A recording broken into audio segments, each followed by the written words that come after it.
Bienvenidos a Vox con Alma, una sección de Lengua de Taco. Crimen y castigo, por Fedor Dostoyevsky. Primera parte. Primero. Una tarde extremadamente calurosa de principios de julio, un joven salió de la reducida habitación que tenía alquilada en la callejuela de S y, con paso lento e indeciso, se dirigió al puente K. Había tenido la suerte de no encontrarse con su patrona en la escalera. Su cuartucho se hallaba bajo el tejado de un gran edificio de 5 pisos y, más que una habitación, parecía una alacena. En cuanto a la patrona, que le había alquilado el cuarto con servicio y pensión, ocupaba un departamento del piso de abajo, de modo que nuestro joven, cada vez que salía, se veía obligado a pasar por delante de la puerta de la cocina, que daba a la escalera y estaba casi siempre abierta de par en par. En esos momentos experimentaba invariablemente una sensación ingrata de vago temor, que le humillaba y daba a su semblante una expresión sombría. Debía una cantidad considerable a la patrona, y por eso temía encontrarse con ella. No es que fuera un cobarde ni un hombre abatido por la vida, por el contrario, se hallaba desde hacía algún tiempo en un estado de irritación, de tensión incesante que rayaba en la hipocondría. Se había habituado a vivir tan encerrado en sí mismo, tan aislado, que no solo temía encontrarse con su patrona, sino que rehuía toda relación con sus semejantes. La pobreza le abrumaba. Sin embargo, últimamente esta miseria había dejado de ser para él un sufrimiento. El joven había renunciado a todas sus ocupaciones diarias, a todo trabajo. En el fondo se mofaba de la patrona y de todas las intenciones que pudiera abrigar contra él, pero detenerse en la escalera para oír sandeces y vulgaridades, recriminaciones, quejas, amenazas y tener que contestar con evasivas, excusas, embustes, no. Más valía deslizarse por la escalera como un gato para pasar inadvertido y desaparecer. Aquella tarde, el temor que experimentaba ante la idea de encontrarse con su acreedora le llenó de asombro cuando se vio en la calle. ¿Que me inquieten semejantes menudencias cuando tengo en proyecto un negocio tan audaz?, pensó con una sonrisa extraña.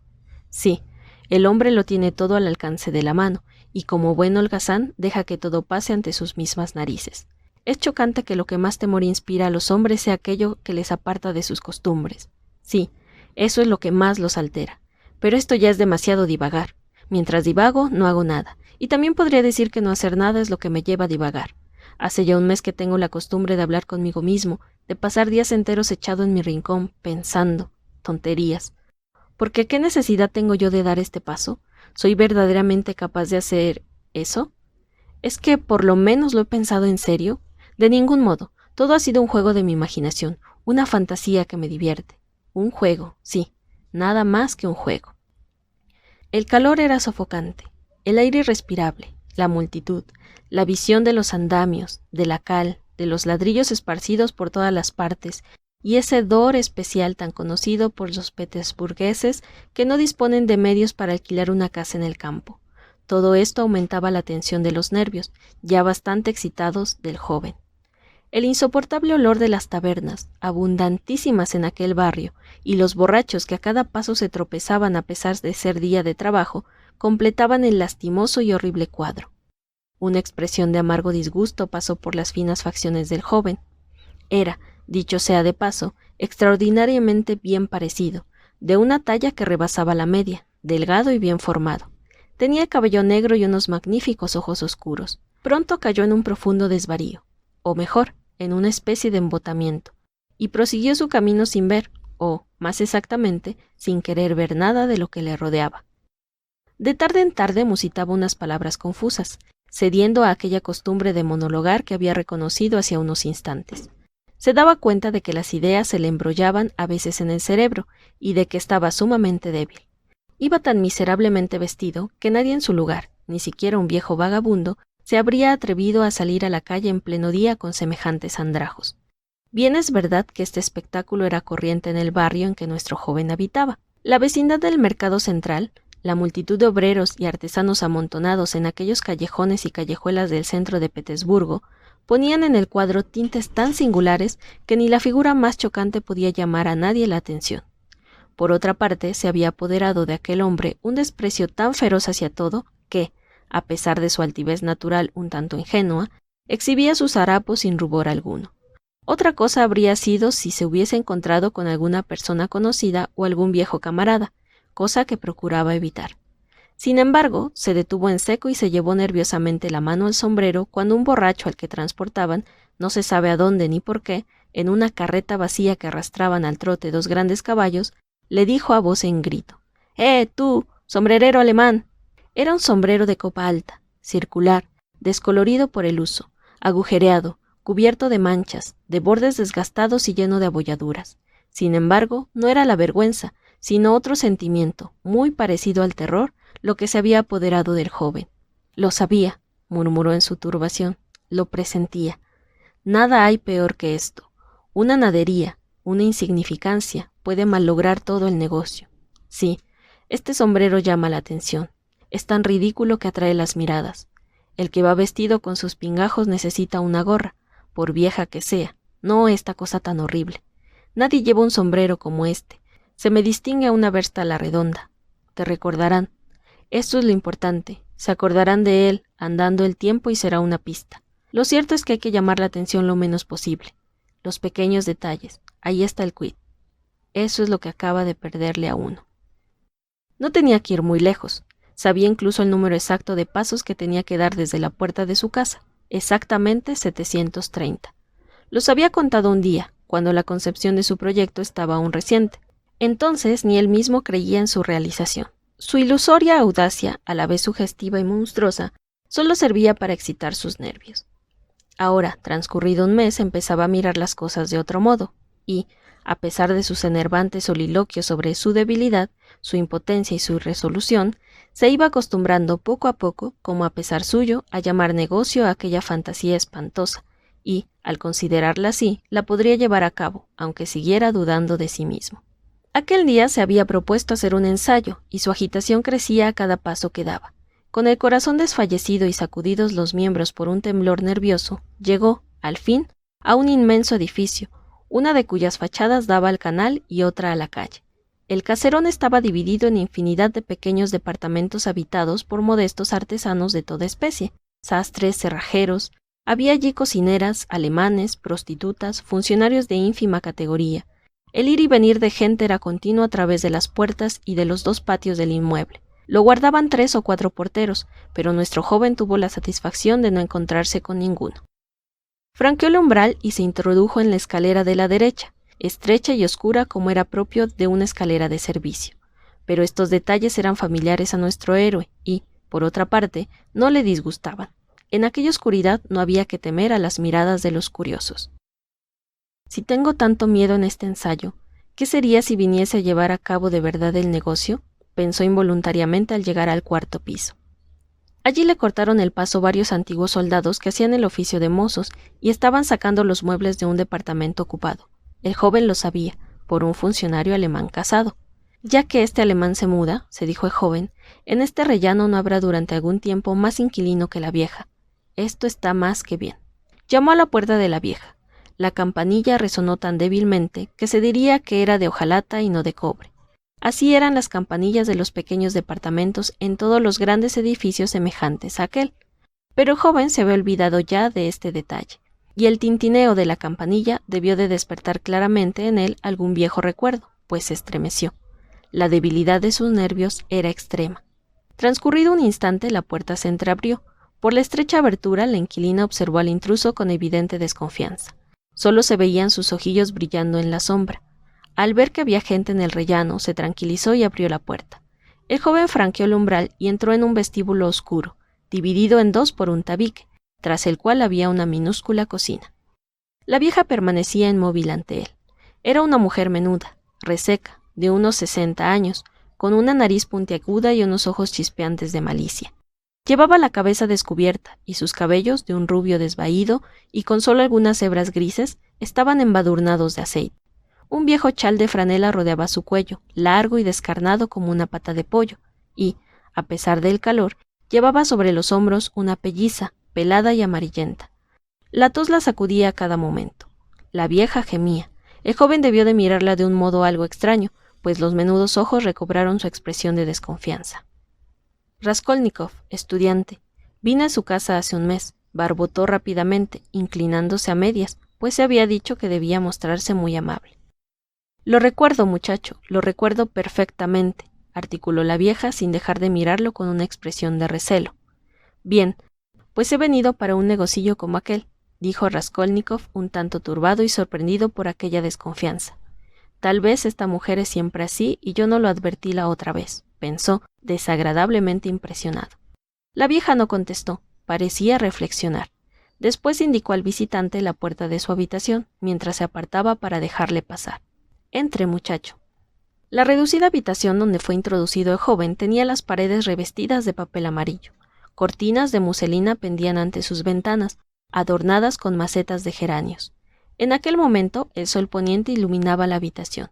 Entonces, se dijo de súbito Raskolnikov, también, seguramente lucirá un sol como este.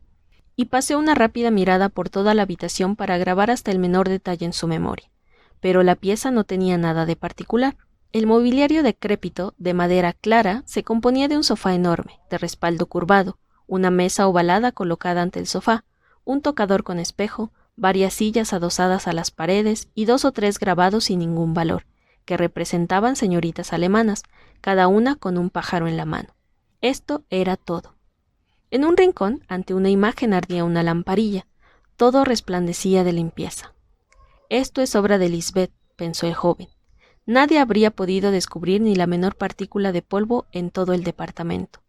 Solo en las viviendas de estas perversas y viejas viudas puede verse una limpieza semejante, se dijo Raskolnikov, y dirigió con curiosidad y al soslayo una mirada a la cortina de indiana que ocultaba la puerta de la segunda habitación, también sumamente reducida, donde estaban la cama y la cómoda de la vieja, y en la que él no había puesto los pies jamás. Ya no había más piezas en el departamento. ¿Qué desea usted?, preguntó ásperamente la vieja, que, apenas había entrado en la habitación, se había plantado ante él para mirarle frente a frente. Vengo a empeñar esto, y sacó del bolsillo un viejo reloj de plata, en cuyo dorso había un grabado que representaba el globo terrestre y del que pendía una cadena de acero. Pero si todavía no me ha devuelto la cantidad que le presté, el plazo terminó hace 3 días. Le pagaré los intereses de un mes más. Tenga paciencia. Soy yo quien ha de decidir tener paciencia o vender inmediatamente el objeto empeñado, jovencito. ¿Me dará una buena cantidad por el reloj, Alena Ivanovna? Pero si me trae usted una miseria, este reloj no vale nada, mi buen amigo. La vez pasada le di 2 hermosos billetes por un anillo que podía obtenerse nuevo en una joyería por solo 1,5 rublos. Deme 4 rublos y lo desempeñaré. Es un recuerdo de mi padre. Recibiré dinero de un momento a otro. 1,5 rublos y le descontaré los intereses. 1,5 rublos, exclamó el joven. Si no le parece bien, se lo lleva. Y la vieja le devolvió el reloj.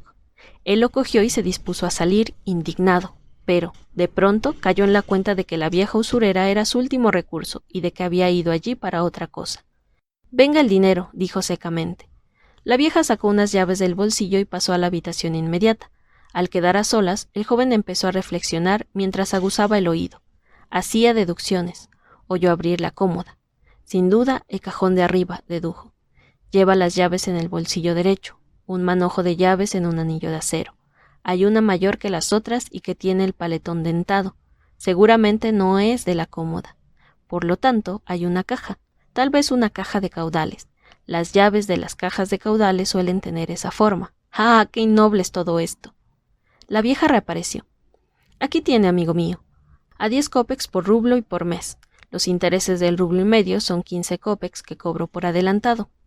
Además, por los 2 rublos del préstamo anterior he de descontar 20 kopecks para el mes que empieza, lo que hace un total de 35 kopecks. Por lo tanto, usted ha de recibir por su reloj 1 rublo y 15 kopecks. Aquí los tiene. Así, ¿todo ha quedado reducido a 1 rublo y 15 kopecks? Exactamente. El joven cogió el dinero. No quería discutir. Miraba a la vieja y no mostraba ninguna prisa por marcharse. Parecía deseoso de hacer o decir algo, aunque ni él mismo sabía exactamente qué. Es posible, Alena Ivanovna, que le traiga muy pronto otro objeto de plata, una bonita pitillera que le presté a un amigo. En cuanto me la devuelva... Se detuvo turbado. Ya hablaremos cuando la traiga, amigo mío. Entonces, adiós. ¿Está usted siempre sola aquí?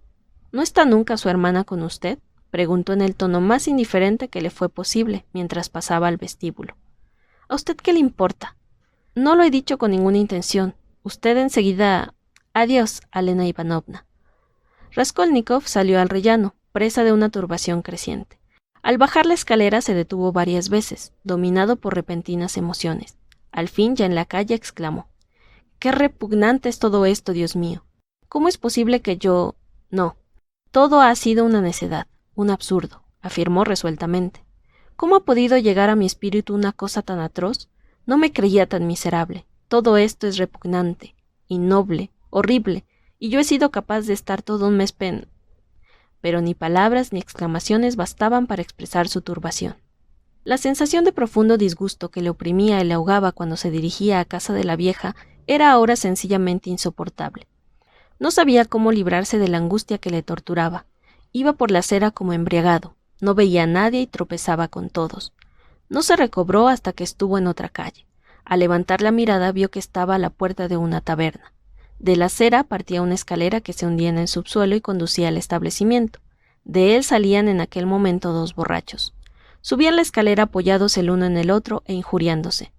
Raskolnikov bajó la escalera sin vacilar. No había entrado nunca en una taberna, pero entonces la cabeza le daba vueltas y la sed le abrasaba. Le dominaba el deseo de beber cerveza fresca, en parte para llenar su vacío estómago, ya que atribuía al hambre su estado. Se sentó en un rincón oscuro y sucio, ante una pringosa mesa, pidió cerveza y se bebió un vaso con avidez. Al punto experimentó una impresión de profundo alivio. Sus ideas parecieron aclararse. «Todo esto son necedades», se dijo reconfortado. No había motivo para perder la cabeza. Un trastorno físico, sencillamente. Un vaso de cerveza, un trozo de galleta, y ya está firme el espíritu, y el pensamiento se aclara y la voluntad renace. ¡Cuánta nimiedad! Sin embargo, a despecho de esta amarga conclusión, estaba contento como el hombre que se ha librado de pronto de una carga espantosa, y recorrió con una mirada amistosa a las personas que le rodeaban. Pero en lo más hondo de su ser presentía que su animación, aquel resurgir de su esperanza, era algo enfermizo y ficticio. La taberna estaba casi vacía. Detrás de los 2 borrachos con que se había cruzado Raskolnikov había salido un grupo de 5 personas, entre ellas una muchacha. Llevaban una armónica. Después de su marcha, el local quedó en calma y pareció más amplio. En la taberna solo había 3 hombres más. Uno de ellos era un individuo algo embriagado, un pequeño burgués a juzgar por su apariencia, que estaba tranquilamente sentado ante una botella de cerveza. Tenía un amigo al lado, un hombre alto y grueso, de barba gris, que dormitaba en el banco completamente ebrio. De vez en cuando se agitaba en pleno sueño, abría los brazos, empezaba a castañar los dedos mientras movía el busto sin levantarse de su asiento, y comenzaba a canturrear una burda tonadilla, haciendo esfuerzos para recordar las palabras. «Durante un año entero acaricié a mi mujer. Durante un año entero acaricié a mi mujer». O «En la Podiachevskaya me he vuelto a encontrar con mi antigua». Pero nadie daba muestras de compartir su buen humor. Su taciturno compañero observaba estas explosiones de alegría con gesto desconfiado y casi hostil. El tercer cliente tenía la apariencia de un funcionario retirado. Estaba sentado aparte, ante un vaso que se llevaba de vez en cuando a la boca, mientras lanzaba una mirada en torno de él. También este hombre parecía presa de cierta agitación interna. Aquí finaliza el capítulo de hoy. Escríbenos para cualquier duda, queja o sugerencia. No olvides suscribirte, darle me gusta y compartir con todos tus amigos.